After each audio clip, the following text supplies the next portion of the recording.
Olá, nós somos o PET-EL FMG. Eu sou a Isabela e no vídeo de hoje vamos falar sobre controle PID.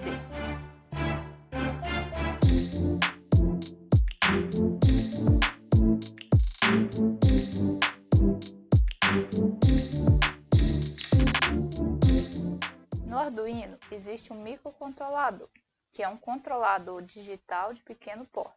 Ele é a parte pensante responsável por controlar o sistema físico.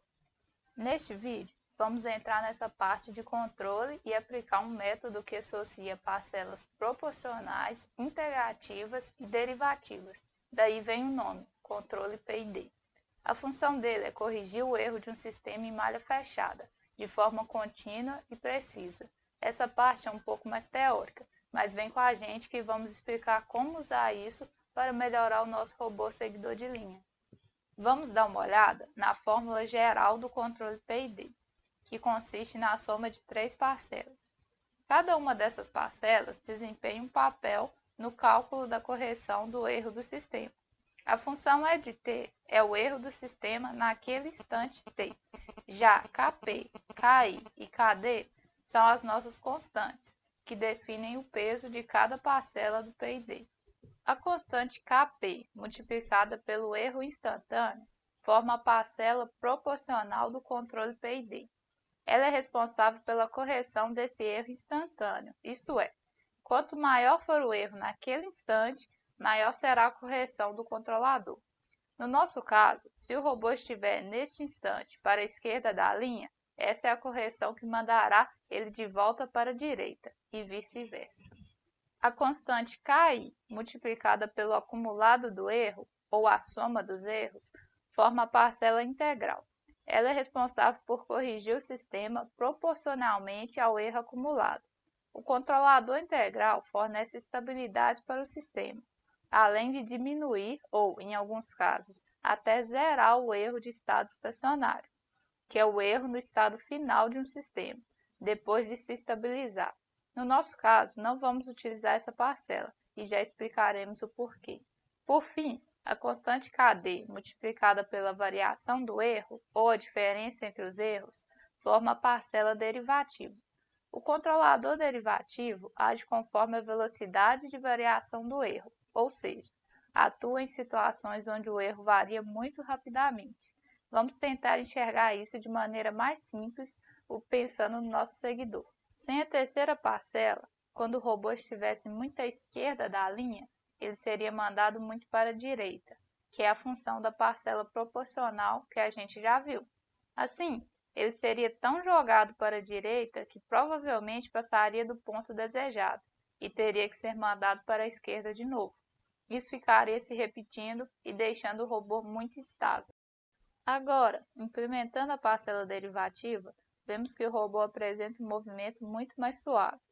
É como se essa parcela freasse os movimentos mais bruscos, de forma a evitar que o seguidor passe do ponto desejado. Com isso, acabamos a teoria. Agora que já entendemos como o PID funciona, falta escolher nossas constantes Kp, Ki e Kd.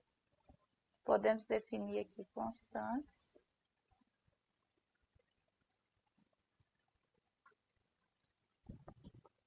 Existem alguns métodos matemáticos para isso, mas aqui adotaremos o método empírico, ou seja, vamos fazer diversos testes até encontrar bons valores. Isso poderia ser cansativo, mas vamos utilizar também uma estratégia desenvolvida pelo PET-E para agilizar esse processo. Bora lá? O primeiro ponto é que não vamos utilizar a parcela integral. Lembra que ela contabiliza a soma dos erros e serve para diminuir ou até zerar o erro final? O seguidor, por estar sempre enfrentando curvas e outros desafios na pista, não tem um estado final, estacionário. Por isso, essa parcela acaba acumulando erros demais e estourando nosso valor PID. Na prática, vimos que isso resultava em um desvio brusco do carrinho sem necessidade e acabava mais atrapalhando do que ajudando. Para evitar isso, vamos zerar a parcela integral do nosso controle, o que pode ser feito simplesmente definindo KI como zero. O segundo passo é definir um valor para Kp e zerar KD. Esse será o nosso ponto de partida e faremos testes variando o valor de Kp até que o carrinho esteja completando o trajeto de forma satisfatória. Por fim, o valor encontrado é dividido por 2 e daremos esse valor tanto para Kp quanto para Kd. Aqui já fizemos alguns testes com Kd zerado e chegamos na conclusão que Kp igual a 70 é um bom valor. Assim, dividimos 70 por 2 e ficamos com os valores Kp 35 e Kd 35. Vale lembrar que as constantes encontradas variam de carrinho para carrinho. Isso depende do formato do chassi, do tamanho das rodas, do peso dos motores e da organização do circuito, entre outros detalhes, de forma que para cada situação o melhor valor será diferente. Agora que entendemos a lógica de um PID, surge a dúvida: como aplicar o PID no carrinho seguidor de linha? A resposta se dá através da lógica implementada no código do microcontrolador do Arduino. Assim, o real desafio reside em programar um código que realiza o cálculo do erro e as operações matemáticas sobre ele. Antes de entrarmos no código do PID, devemos traduzir a função anterior, dada em tempo contínuo, para uma função em tempo discreto. Isso porque, ao utilizarmos de um sistema digital, o sinal de interesse passa por um processo de amostragem, descrevendo uma característica discreta no tempo. Vemos aqui a fórmula para o PID digital. Vamos então começar a projetar nosso código. O primeiro desafio de implementação reside no cálculo do erro. Esse desafio pode ser solucionado de diversas formas, como calcular o erro como sendo a diferença de velocidade linear entre os dois motores, ou então o ângulo entre o sensor central e o sensor atualmente detectado. No entanto, a solução adotada nesse vídeo define o erro da seguinte forma: um valor positivo caso o carrinho esteja indo para a direita e um valor negativo caso o carrinho esteja indo para a esquerda. Apesar da nossa placa possuir 7 sensores, utilizaremos apenas os 5 sensores centrais com o objetivo de seguir linha. Assim, podemos definir os pesos do erro para cada um dos sensores que enxerga a linha.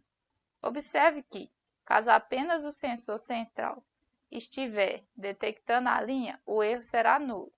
Se o sensor central e o sensor direito estiverem detectando a linha, significa que o carrinho andou para a direita e que o erro será definido como 1.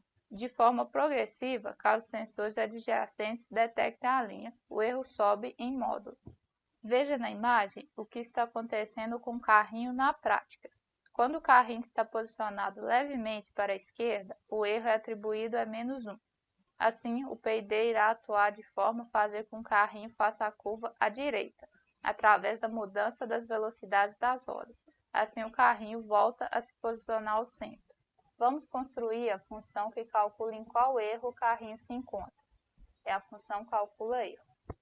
Existe aqui uma série de ifs e de else ifs que, através da leitura dos sensores, identifica em qual estado de erro o seguidor está. Assim, temos que, caso o sensor central esteja acionado, o erro é 0. Caso o central e seu adjacente à direita esteja acionado, o erro é 1. Já quando apenas o sensor 4 for acionado, o erro é 1.5. Quando os sensores 4 e 5 forem acionados, o erro é 1.75. E por último, quando apenas o sensor 5 estiver em 0, o erro é 2. Para os sensores à esquerda do sensor central, a lógica é análoga. Os erros possuem os mesmos pesos, porém são negativos. Repare que usamos pesos diferentes aos sugeridos anteriormente. Isso ocorreu para melhor desempenho do nosso seguidor após alguns testes. Uma vez definida a função que calcula o erro, podemos desenvolver as funções que calculam o PID. Mas aqui surge uma pergunta fundamental: sobre o que o PID atua? O PID atua sobre os atuadores de um sistema, que, no nosso caso, trata-se dos motores do seguidor de linha.